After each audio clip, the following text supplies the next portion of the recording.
Hello everybody.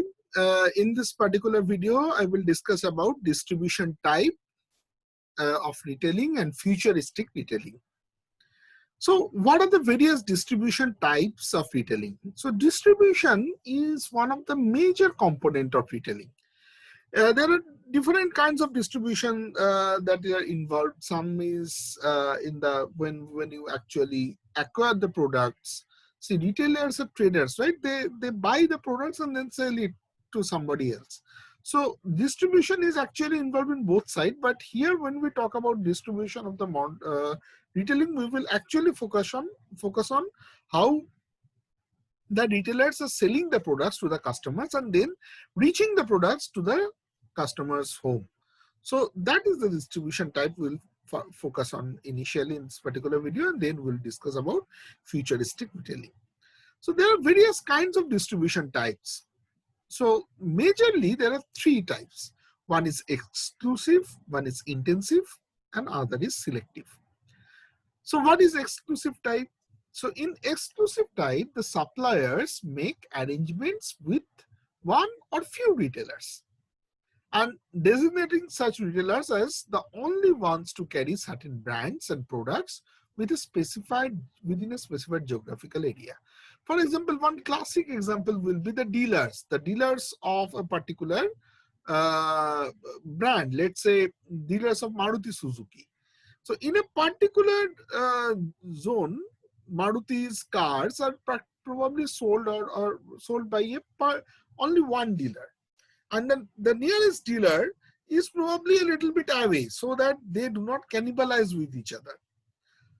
Same thing happens for various mobile phones. Do you know that various mobile phones, when they launch their new, I would say, new models, they choose a retail channel, often an online retail channel. And only on that online retail channel, this particular mobile phone will be sold.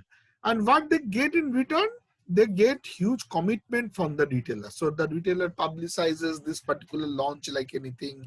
The retailer spends money on probably doing the publicity of the brand of the supplier, in this case the mobile phone.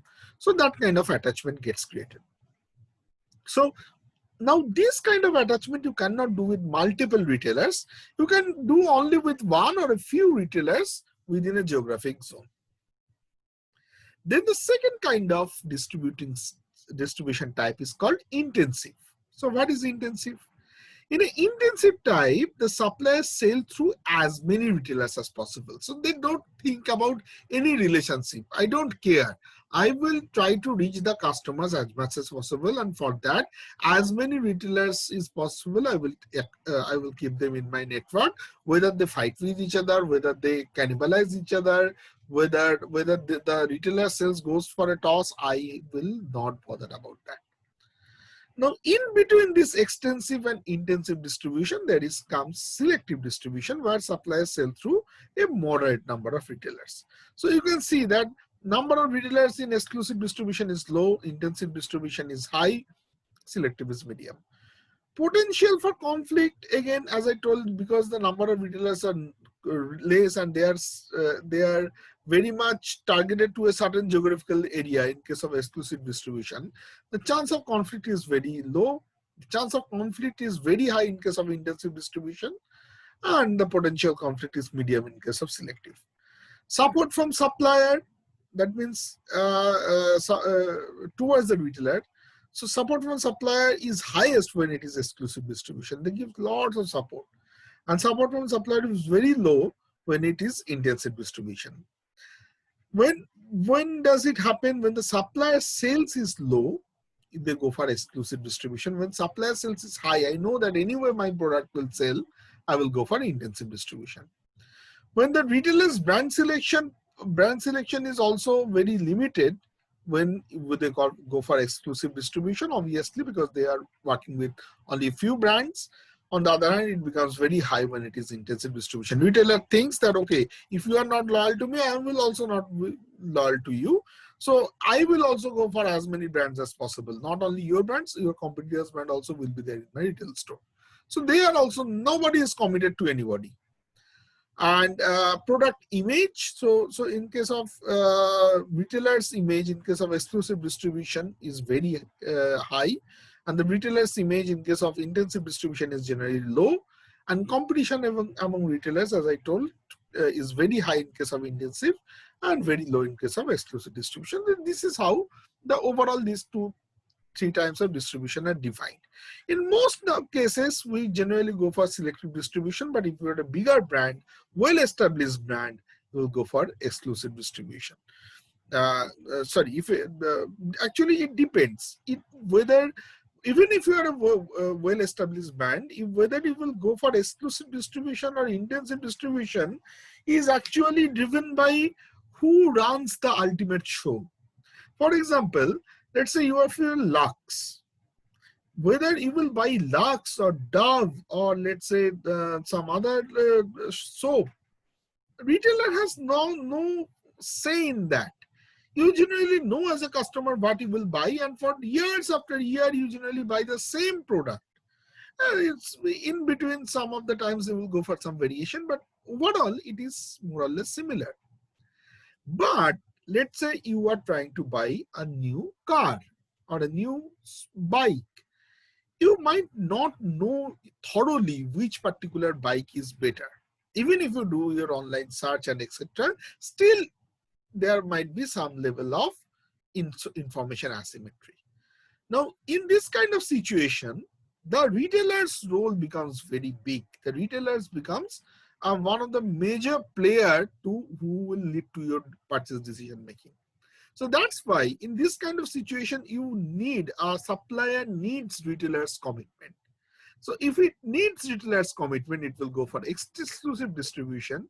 On the other hand, if he is not caring about retailer's commitment, the previous one, Lux and etc., it will go for intensive distribution. So situational factors actually drive whether you will go for which kind of distribution. Obviously, exclusive distribution, fate of retailer is tied to manufacturer's success. So if manufacturer is succeeding, I will also succeed. Retailers has no free rider concern, so they don't think that okay, the manufacturer will free ride on me. That kind of concern is not there because the success are interrelated with each other. Retailer has less price competition, obviously, because there is nobody around who will be competing with me with the same brand or same product. So no price competition, I can keep my price higher. Manufacturer is better assured of high levels of customer support because the retailer in the geographical region where he is serving, he also gives customer support. On the other hand, in case of intensive distribution, manufacturer is better assured of maximizing sales because his major focus is on sales. And retailers face strong competition for price and service, as I told, and intra-type competition also happens. Means sometimes retailers and manufacturers, retailer of one company and manufacturer of other company also tries to compete with each other. So this kind of a situation happens in intensive distribution. So in this particular context, I will like you to again spend some time and see this particular video. So now we will go to futuristic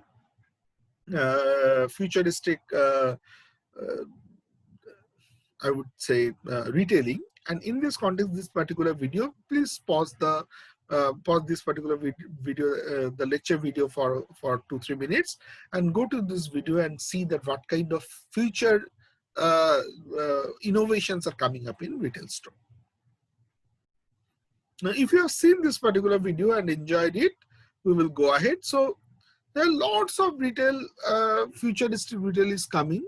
And one of the major factors why it coming is basically the customer service activities. What are customer service? Activities undertaken by a retailer in conjunction with basic goods and services it sells.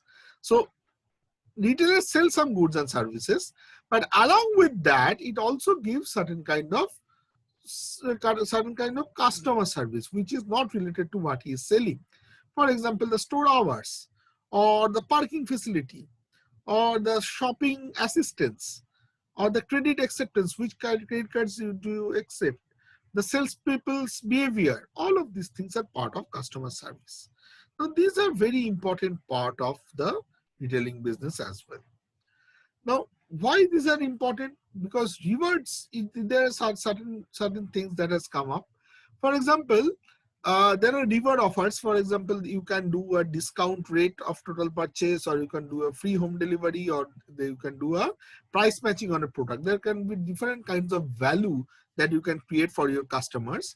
And you will see that there are various kinds of people who likes these things. For example, discount rate is something which all end shoppers or price sensitive people, they like it a lot. Price matching is also something that they like. Free home delivery. So these things have almost become a norm in current days of retail marketing in the context of customer service. Bonus reward, extended warranties are probably less accepted than this price matching, discounts, and free home delivery. Then there are other kind of futuristic applications comes in, as I have shown in this video. For example, people are giving this AR facility, which is artificial reality. For example, you can hold in this particular picture, you can see that you can hold, and you can see that how this particular ring will actually show in your hand, how it will look in your hand. So that you, without even wiring this particular the ring, you can see that. So Lenskart, again, I coming back to this example because I have faced this. Lenskart actually has this facility where you can wear the spectacles. You, even in the online store, you can know that how you will look if you wear this spectacle. So if you wear the frame. So that kind of facilities are coming up, which are probably again 2-3 years back. This was something. Even today, there are newer things that have come up in the market. For example, what if you there are apps that are there. So let's say there's a huge brick and mortar retail store, and a huge brick and mortar retail store, warehouse store kind of a store. It becomes very difficult to know that which product is where, what price, and etc.